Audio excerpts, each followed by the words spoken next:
Isang mapagpalang araw sa inyong lahat, kami po ay lubos na nagpapasalamat sa patuloy ninyong pagsuporta sa Kalingap.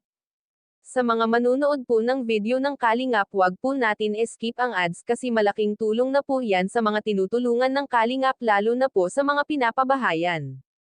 Huwag din po natin kalimutan suportahan ang ama ng Kalingap na si Val Santos Matubang, Ate Edna Vlogs at Kalingap Rab Matubang. At kung bago ka pa lang sa channel na ito o kaya napadaan lang, baka po pwede pakisuportahan na rin. Maraming salamat po. Tiyuhin ng Tres Marias lumantad na sekreto nila booking na.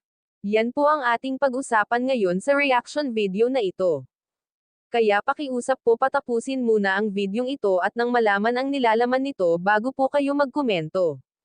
Alamin po natin kung ano nga ba ang tungkol sa Tres Marias na ito at bakit ganyan sila palagi na sobrang mahiyain at ayaw makipag-usap sa mga taong nakakasalamuhan nila. Ayon sa tiyuhin nila, unang-una mabait daw pala ang magkakapatid na ito. Masunurin sa mga magulang at hindi naman sila ganyan dati. Nagulat na lang sila nang makita nila sa vlog ni Kalingap Rab na ganyan na sila. Kwento ng nanay nila, noong nakatira pa sila sa Kamsur, hindi naman sila ganyan kasi nag-aaral pa nga po silang magkakapatid. Ngayon simula pala nang nag-aaral sila doon na unti-unting umiiba ang ugali nila Chris, Bea, at Melissa. Nagulat rin silang lahat sa tatlo, kaya inalam ni nanay sa school kung ano ba ang nangyayari sa kanila. Yun pala, habang pumapasok sila binubuli na sila sa school, kaya pala doon nagsimula ang pagkamahiyain nila kasi palagi silang binubuli. Hanggang sa tumira na sila sa tinitirahan nila ngayon, doon po lumalala ang sitwasyon ng magkakapatid at tinawag na tatlong zombie ng mga kapitbahay nila. Marami naman silang kapitbahay, nagulat na lang sa kanila kasi habang naglalakad itong tatlo mga ka-viewers ay sabay-sabay at saka hindi tumitingan ng tao, kaya tuloy nabansagan silang tatlong zombie.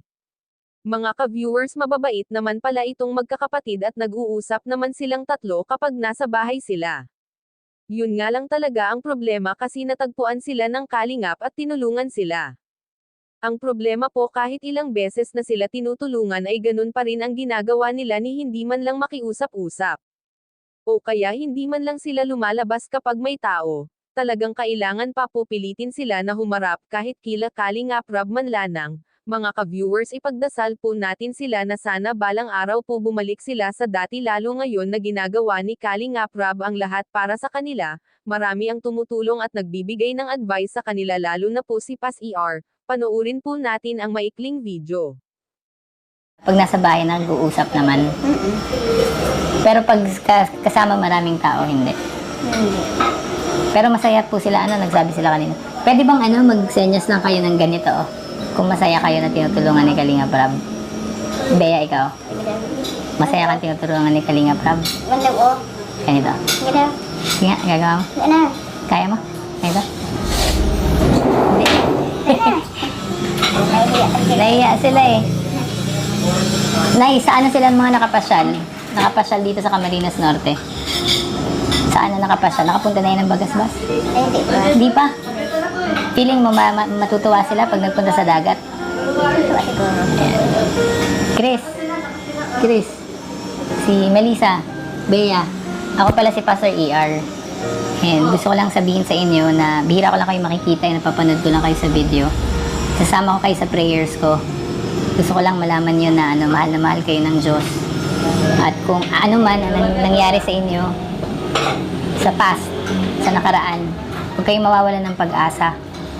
Kahit na anong sitwasyon nyo, nanay, may mga tao pa rin po sa ibang bansa, ibang lugar na may concern po sa inyo at ang gusto nila paayos po ito. Sana matulungan nyo rin po sila na ang gusto po makita ng mga viewers natin yung transformation, kasi yung parang hindi sila nagsasalita sila. Pangitiin nyo nga po. Gusto namin makita po one day yung mga ngiti nila. Mga ka-viewers, maraming salamat po sa inyong panonood. Sana po patuloy nyong kaming suportahan. So hanggang dito lang po muna ang ating reaction video.